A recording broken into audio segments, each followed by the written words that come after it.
है सभी को, आप लोग कैसे हैं? मैं तो बहुत अच्छी हूँ। तो आप लोग का स्वागत है मेरे यूट्यूब चैनल अंकिता द्विवेदी हुनर मेरा नज़रिया आपका में। तो मैं खड़ी हूँ शादी के मंडप में यानी कि मड़वा में। और आइए पार्ट 3 ब्लॉग का यहीं से शुरुआत करते हैं। तो ये है बोर्ड जो शादी में दूल्हा दुल्हन के लिए हर जगह लगा हुआ था। आपने पिछले ब्लॉग में देखा होगा पार्ट 2 में। तो आइए आज मैं आपको मंडप दिखाती हूँ, हमारा मड़वा दिखाती हूँ कैसे सजाया गया है और कितना सुंदर लग रहा है। पूरा फूलों से सजाया गया है और ये सारे ओरिजिनल फूल हैं। जी हाँ, टोटल जितने फ्लावर्स दिख रहे हैं सारे ओरिजिनल है और इतना सुंदर डेकोरेशन किया गया था मड़वा का। तो अब होने जा रहा है गुरहथन। तो यहाँ पे देखिए जो शादी में जयमाल के बाद, द्वार पूजा के बाद जयमाल और जयमाल के बाद जो रस्म होता है वो गुरहथन का होता है। मैं इमली घुटाने का और दो चार और था, वो चीज़ मैं नहीं रिकॉर्ड कर पाई क्योंकि मैं भी शादी में कहीं ना कहीं बिजी रह गई थी। तो यहाँ पे मैं गुरहथन से ही शुरू कर रही हूँ। तो यहाँ पे भसुर जी बैठ गए हैं। और इस शादी का एक इंटरेस्टिंग बात बताऊँ, ये शादी इतने ज़्यादा क्लोज रिलेशन में हो रहा था ना। जो लड़की के भसुर थे वो हम लोग के भैया थे और हम लोग को गाना भी गाना था। तो पूरा एकदम मिक्सअप था सब कुछ, तो बहुत अच्छा लग रहा था। और यहाँ पे हमारे यहाँ जो शादी में जो भी दुल्हन को देने के लिए गोल्ड ज्वेलरी साड़ी कपड़े आते हैं वो लड़के के बड़े भाई के द्वारा दिया जाता है। तो कई कई जगह पे क्या होता है कि जो अपने बड़े भाई होते हैं उनसे गुरहत्थन नहीं करा के दूसरे से करवाया जाता है। तो ये मेरे बुआ के बड़े भसुर जी के लड़के थे, वो कर रहे थे। और वो अनुज बैठे हैं पीछे, जो असली भसुर हैं, जो साड़ी दे रहे हैं सोनू भैया को। और वो अनुज हैं जो असली भसुर हैं और ये बुआ के लड़के हैं, तो भी भाई हैं, तो ये भसुर हैं। तो यहाँ पे पहले साड़ियाँ दी जा रही हैं। और इसी में क्या हुआ कि गुरथन हो ही रहा था, तब तक मुझे किसी ने बुला दिया। तो मैं मैक्सिमम चीज़ें शूट नहीं कर पाई ब्लॉग के लिए, लेकिन जितना भी बन पाया मेरे से मैंने किया है। तो यहाँ पे देखिए अभी साड़ियाँ सारी दी जा रही हैं। बहुत सारी साड़ियाँ आई थी, काउंटिंग से भी ऊपर थी साड़ियाँ। तो यहाँ पे गुरथन में अब साड़ियों के बाद से जो ज्वेलरी होता है वो दिया जाता है, मेकअप होता है, वो मतलब सुहाग का सारा सामान गुरहत्थन में ही लड़की को चढ़ाया जाता है। और उसके बाद से लड़का आता है शादी के लिए। तो यहाँ पे गुरहत्थन का रस्म निभाया जा रहा है, पूरा किया जा रहा है। तो देखिए अभी भी इतना लंबा टाइम चल गया और साड़ियाँ अभी ख़त्म नहीं हो रही हैं।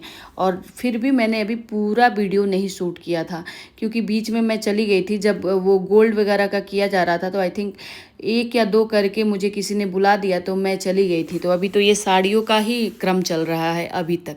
तो साड़ियाँ आई होप कि अब ख़त्म हो गई। उधर देखिए वीआईपी को बंद कर दिया गया और इसके बाद से अब ज्वेलरी दिया जाएगा। तो इसी टाइम पे मैं चली गई थी तो थोड़ा सा मैं कम ही शूट कर पाई। यहाँ पे मेकअप बॉक्स वगैरह दिया जा रहा है और गुरहत्थन में लड़की को टीका लगाते हैं जो लड़के के भाई होते हैं। यहाँ पे ये क्या है मैं देख भी नहीं पाई थी क्योंकि मैं बाहर चली गई थी। आई थिंक टीका वगैरह कुछ तो है। और ये कंगन है, कंगन चढ़ाया गया है। इसके बाद ही मैं चली गई थी, थोड़ी देर बाद से फिर आई। और ये क्या है, ये नथ है और बहुत अच्छे अच्छे ज्वेलरी चढ़ाई गई थी। और यहाँ पे जो लड़के के मतलब बड़े भाई होते हैं वो गुरहत्थन में टीका लगाते हैं सारा कुछ ये देने के बाद से। तो यहाँ पे लड़की पक्ष की तरफ से भी भसुर जी को माला पहनाया जाता है। और भसुर जी तो हमारे भैया ही थे हम लोगों के। तो यहाँ पे माला किसी ने पहनाया। यहाँ पे देखो, अब आप यहाँ पे ये लड़की को भसुर जी माला पहना रहे हैं तो यहाँ पीछे से भी किसी ने माला पहनाया। तो ये रस्में होती हैं। और अब इसके बाद से जो होगा वो शादी का कार्यक्रम होगा। तो इसके बाद से दूल्हा घर में आते हैं। उस टाइम पे भी मैं नहीं थी। इतना मतलब रस्म होता है कि हर जगह आप प्रेजेंट नहीं रह सकते। तो यहाँ पे दूल्हा आके बैठ गए थे और ये रस्म जो होता है वो कन्यादान का होता है। तो यहाँ पे अब कन्यादान किया जा रहा है और यहाँ पे दीदी हमारी बैठी हुई हैं क्योंकि ये शादी मेरे दीदी के घर पे हो रहा था। तो ये कन्यादान करने के बाद से जो पानी ग्रहण होता है वो हुआ। उसके बाद से यहाँ पे पाँव पखारा जा रहा है। पानी ग्रहण का भी मैं नहीं शूट कर पाई थी। और यहाँ पे ये हमारे पहुना हैं जो मेरे जीजा जी हैं, हम इनको पहुना बोलते हैं हम लोग सब लोग। तो हमारे पहुना पाँव पखार रहे हैं। और इसके बाद से दीदी आएगी। तो यहाँ पे ये बहुत ही भावुक पल होता है, बहुत ही भावुक कर देने वाला पल होता है। सब लोग मतलब यहाँ पे पाँव पखार के और पूजा करते हैं। और यहाँ पे ये दिया गया है चांदी का थाली। तो हम लोग मजाक मजाक में ऐसे बोल रहे थे कि उसी थाली में खाना, तुम लोग थाली अलग मत करना।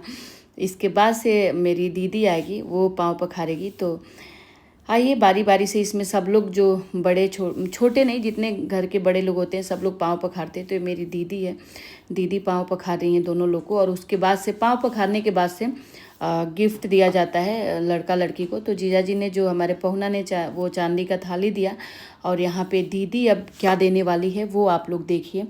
तो यहाँ पे दीदी देने वाली हैं जो, ये पिटारे से निकल गया, ये है नेकलेस जो आकांक्षा को पहनाया जाएगा। आई थिंक झुमका एक नीचे गिर गया, अब ये पंडित जी ने उठा के दे दिया रखने के लिए। और ये देखिए ये है नेकलेस। मैंने बोला दीदी को रखने के लिए, दीदी ने उल्टे साइड ही रख दिया, तो वीडियो में अच्छे से शूट नहीं हो पाया। फिर भी ये गोल्ड का नेकलेस है, आप लोग देखिए। और ये दुल्हन को, लड़की को पहना रही है दीदी अपने तरफ से आकांक्षा को। तो ये इतना प्रीटी हार था ना, बहुत ही सुंदर लग रहा था देख के। तो ये पाँव पखारने के बाद से दीदी ने पहनाया। और जब पाँव पखारने का रस्म हो जाता है उसके बाद से जो रस्म आती है वो होती है क्या बोलते हैं, फेरों की रस्म होती है। और उसके बाद से सिंदूरदान होता है। तो फेरों का भी मैं वीडियो कैप्चर नहीं कर पाई। और अब यहाँ पे हो रहा है सिंदूरदान।